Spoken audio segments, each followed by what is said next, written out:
Hi, my name is Pieter Goggінz.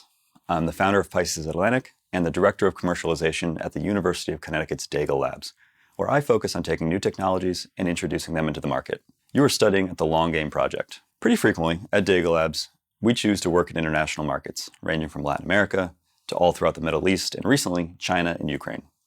We've been working for years now with the hypothesis that relatively small companies can benefit from internationalizing today in a way that was practically impossible several decades ago. And that hypothesis has helped us bring a lot of cool companies and new technologies to market all over the world. We work with both small and medium-sized enterprises, as well as scalable technology startups, and in both categories of businesses, we've seen a series of factors that have led to success, one of which is the ability to internationalize.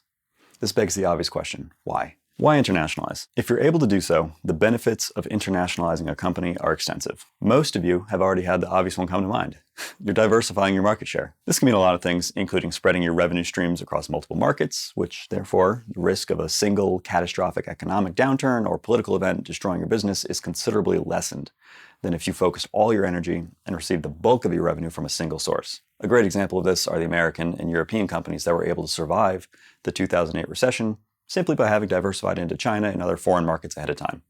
The revenues from these markets kept them afloat because they didn't see the same contractions there. Ironically enough, we might be seeing the same thing in reverse right now. Diversifying abroad also means the opportunity to bring in new talent, resources, and information from sources that had previously been unavailable. This includes human resources, manufacturing partners, and suppliers that you may not have had access to if you operated strictly in your domestic market. This access to new talent, resources, and information enhances your company's capabilities and strengthens its competitive edge. All of this also ignores the obvious fact that whatever national economy you're part of, the rest of the global economy is much, much larger. And by accessing this, even piecemeal, it's an opportunity to expand your business potential. Keep in mind, both selling abroad and working with supply or manufacturing partners abroad can deliver you many of the same diversification benefits that I've described. The network effect refers to the increasing value that you can offer your customers as the size and complexity of your business network increases. Take the easiest example of this. As an airline adds more and more destinations to their catalog of flights, that makes that airline a more attractive option for those looking to join a frequent flyer program, and it makes their current customers more likely to stay. Think about it in terms of your own business. If you're a distributor, all of a sudden you're a more powerful partner for the brands you work with. You could take their products abroad. If you offer a platform software product, the obvious benefit to your customers is that they now have a common, standardized platform with users in different countries. As your network grows, the benefits multiply exponentially. Not only does it enhance the attractiveness of your offerings to potential customers, but it also strengthens your relationships with existing ones. Whether you're moving physical products or developing software products, expanding your network across broader geographical boundaries allows you to appeal to customers, individuals or businesses, that are interested in a service provider that can help them wherever they, in turn, are operating. One of the core hypotheses that we operate on at Daigle Labs is that internationalizing as a relatively small, unproven company can offer great benefits to the founders, helping them to find a kiddie pool to practice in before leveraging the success that they find there to enter more competitive markets. We derive this from something called disruption theory, which suggests that small businesses are better at competing for the scraps, small market segments, while they're still small, weak, unproven, and nimble. This traction that they gain in these inconsequential markets gives them the capital, credibility, and experience to start moving upstream towards more profitable, larger markets. This is a strategic move, essentially positioning yourself somewhere where you can be competitive. One of the keys here is finding a market that is underserved, ignored by larger competitors for any number of reasons, particularly for startups in heavily industrialized regions or nations like the US. This is helpful information. Most products there can be delivered by mature companies that are already operating at scale and are therefore really hard to compete with. I got my start working in the aquaculture industry. After about a year of floundering in the big competitive US market, I got my first big break in Jordan, the driest country in the world. They produce barely 500 metric tons of fish per year. They're so small, no one else has even bothered marketing modern products there. My second break was in Peru. The average sale size there was so small, it wasn't worth it for my competitors to send salesmen there. Look for places your competitors are ignoring. More often than not, there will be customers there. Finally, internationalization also offers you the opportunity to exercise your value propositions in a market where they may not be perceived as more valuable than they are at home, for the simple reason that foreign countries are different than your home is. For example, pretend you're one of the many programmers and web developers here in Lviv. You're good at what you do, great even, and can compete with anyone here in Lviv based on quality, timeliness, and price. Great. Compare that to the market in the US, Canada, or the UK. There, you can still deliver a quality product and you can get it done on time, but now, relatively speaking, in these markets, you're a bargain. All of a sudden, you stand out because of cost for the simple fact that price differences in labor exist between those markets. You're far more competitive in the foreign market because you can bid your jobs significantly cheaper than your competitors there can. I choose this example because Ukrainian IT is famous back at home. I'm sure that every one of you knows a web guy making money from abroad. But the point is, pay attention to what customers abroad consider their main priorities, whether it's price, quality, whatever, and try to determine how you're better equipped to compete in that market. Choosing an international market. Internationalizing isn't for everyone. Not everyone of you who listen to this list of benefits that I listed off before and thought, yeah, that sounds like something I would like. But even if you did, choosing to internationalize is the easy part. The hardest part is execution, and that involves choosing which markets you'd like to enter. At Daigle Labs, we put this into practice by asking our founders which markets you can enter. That is, which countries have a market for your service or goods. And usually this list is impossibly long, but it's a good starting point for a process of elimination. The first step will be obvious. Where do you know people? I can speak to you from experience. It is damn near impossible to work somewhere where you do not know anyone. Even if you speak the language, even if you've been there will always be barriers to foreigners that you may not even be aware of. Chiefly, you don't live there. Your network, your ability to leverage the resources of others in pursuit of your goals is severely restricted because you don't live there. But by having a local partner, you're going to tacitly bring their local network to bat for you and exercise the social capital that you, frankly, lack as someone who isn't part of that ecosystem. Another easy way to eliminate potential markets from the list you made is to go through and cross off the countries where barriers to business exist that are simply insurmountable or not worth trying to get around. Is your product illegal there? Can foreigners own businesses in that country? Are you allowed to freely travel back and forth? Included in this is regulation that may be different from what you're used to in your home country.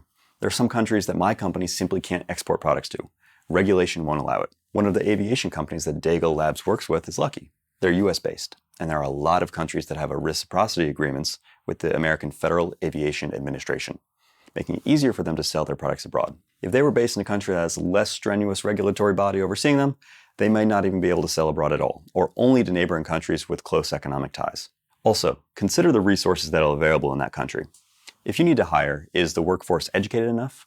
Is there sufficient infrastructure to store and or transport whatever goods you might want to sell? Does that country have a reputation for ease of business, or will you spend years waiting for licenses and permits that never arrive? For those of you who are interested in moving physical products, there's one big, very obvious question. How do you move the products there without losing too much of the value?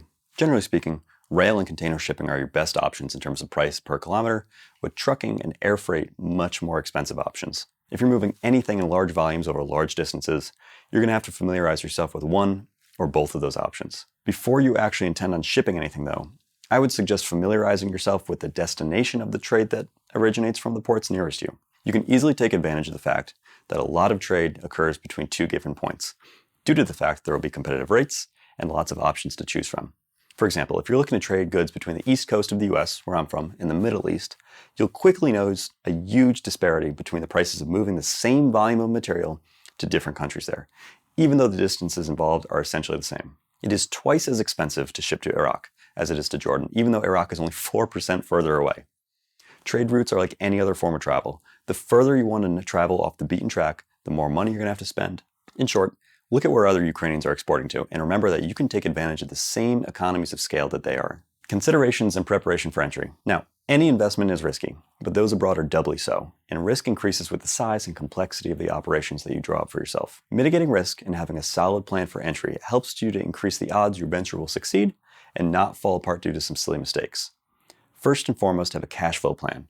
Whether you're offering digital services or physically exporting products, most people who start to work on the international stage notice that their cash flow cycle increases in length, meaning it takes longer and longer for them to see the money that they earn after investing their labor and capital in delivering products. Simply be aware that no matter the circumstances, it may take much longer than normal for funds to be received into your account after completing a transaction. Keep in mind the transit time for goods, the amount of time your bank may hold foreign deposits, and the issues that may arise when trying to convert currencies, and plan accordingly. Most importantly, don't let this develop into a capital crunch that can threaten the stability of your business or interrupt its growth.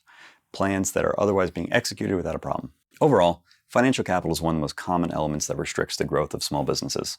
Something like 80% of SMEs worldwide report that they could benefit from small loans. Offering modest discounts to customers or clients who are able to pay in part before delivery is a good way to advance your company some of the capital needed to operate effectively, as are microloans if needed. Using this project as an opportunity to open and maintain a line of credit is a good idea once you're confident that you'll be able to service the loan using your existing revenues. This gives you two main benefits. It allows you to scale up faster by alleviating any problems associated with large account receivables, and it also makes your business far more resilient, slowly proving that your business is capable of servicing small amounts of debt regularly and reliably will increase the amount of capital available to you from that lender in the future in case of emergencies or future projects, making your business far more valuable and resilient. Many people choose to use local resources in their new markets, whether that be materials, partners, subcontractors, or labor. Obviously, there are considerable differences in everything between countries, especially when you're looking at a culture that is entirely foreign to your own. Everything, ranging from labor relations to interactions with government, and the norms that govern business and personal interactions can be worlds apart. Regardless of which differences are pertinent to your business, be aware that you may be blind to certain norms that you'll have to rely on your partners there to assist you with. For example, a mistake that a lot of American companies make when working in Germany or the UK is they assume that it's a simple thing to ask their employees to work overtime, something that's incredibly common in the US, but apparently more convoluted there. Another issue is that you'll want to consider quality control, both of labor and anything sourced or manufactured there. The ability to audit work is one of the most important reasons that I always argue for having a dedicated partner on the ground, because nothing will replace a set of eyes watching things day in and day out. And that brings me to my next point. The relationship between yourself and your partners on the ground, both those who are involved in the business and the customers. Dr. Coles and I have, hopefully, stressed to you already how important these relationships are to succeed in international business. Maintaining clear, frequent communication on these projects and goals will help to reduce misunderstandings and total honesty at all times to maintain trust. I'm only half joking when I say that you should treat these people like a romantic partner. Stay attuned to their feelings and needs, and when prompted, act accordingly. Also, as a manager of the projects under your purview, you have to learn to empower your partners and employees, making sure that they can adequately fulfill their roles without having to defer to you for every little question and every little issue. This is a tough skill to master, becoming both an effective manager and an effective partner. And to be honest, one that for me is still an ongoing process. But what I've seen in my own line of work, and in the companies that we work with at Dago Labs, the ability to delegate and adequately make use of the partnerships that you formed is one of the key differentiating factors between those who are able to successfully leverage their social connections into joint successes. Finally, and this one is the simplest, but one of the most frustrating for some people, be obsessive about paperwork, including all the import permits, business records, and customs forms, anything else like that. Foreign and foreign-owned companies are oftentimes the subject of extreme extra scrutiny. But even without that, legal and bureaucratic problems are far more difficult to resolve when you're even a few countries over, let alone a world away. And as an aside, if your line of work requires you to establish a business entity in the US itself, I'd recommend incorporating your business in the state of Delaware, which has a sophisticated legal system specifically for corporate and international business disputes. Additionally, in order not to run into issues with US tax law, which is both strict and complex, I would recommend that you keep impeccable business records and allow a certified accountant to review those materials when it comes time for taxes to be paid. In all countries, not just the US, ensure that any employment or import paperwork is filled out flawlessly, as the agencies responsible for examining these can spell doom for your work with the stroke of a pen. Since this paperwork can be both complicated and involve very long wait times, I would get started months ahead of schedule if possible. Check and double check, and if possible, utilize a professional to ensure that everything is in order before you open a business abroad or attempt to ship products there. In particular, some nations have appointed trade officers to assist their own citizens, and foreign nationals attempting to do business inside their borders. I promise you, as boring as it sounds, going over the paperwork with someone who knows what they're doing is worth the time and any money it may cost you. My final point is to make sure that your earnings are legible, that is accessible to you. Make sure you have a plan on how to adequately profit from your work you conduct abroad, and you can move the money in a currency in a location that you desire. Every nation has different rules and regulations regarding working abroad and taxing and accounting for foreign earnings. I'm not a lawyer. I know nothing about law except to recommend that at some point, before you make too much money abroad, you ask someone who is a lawyer. That being said, make sure that you have had a plan for declaring that income and transferring back to a domestic bank account if you so choose. Additionally, if you choose to accept currencies that are the typical currency of trade, such as dollars or euros, there are upsides, and you can sometimes obtain a better rate for your goods or services. But make sure that you know how to convert those currencies into one that is useful to you. You are studying at the Long Game Project. And remember, knowledge is your profit.